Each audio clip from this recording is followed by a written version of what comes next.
It took me 50 seconds to win this rapid game, 95.1% accuracy, 2 brilliant moves. I'm going to show you the game. So my opponent started with e4, I played c6 going for the Caro-Kann, knight to f3, d5, here my opponent takes, I take back, d4, and we have the Caro-Kann exchange. Knight to f6 is what I played, he plays this move, reinforcing the pawn on d4, bishop to g4, pinning the knight. Here my opponent removes the pin onto the queen, knight c6, developing my pieces, bishop out, pawn e6, here they develop the knight to where I play bishop to d6. Here they castle, and I have two ideas. I could either long castle to attack the king, or I could castle short and we'll have a very boring game.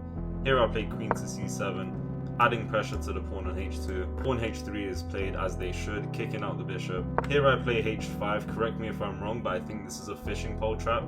Long story short, if they take, which I believe they shouldn't, we have a slight advantage now, and you can see how dangerous this position could possibly be. So here my opponent plays rook e1, here is where I castle, here is where they're able to take my bishop. I wasn't aware of this, they didn't.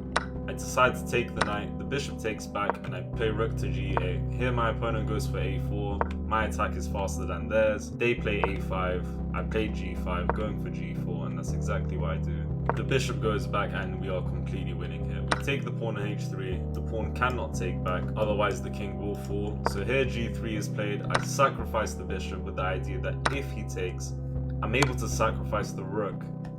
If the knight takes, we come in, and wherever the king goes, we have a checkmate on g2 with the pawn defending the queen. So in this position, my opponent took, for whatever reason, the queen came in, king to f1, queen to g2, checkmate. Follow and like for more videos like this.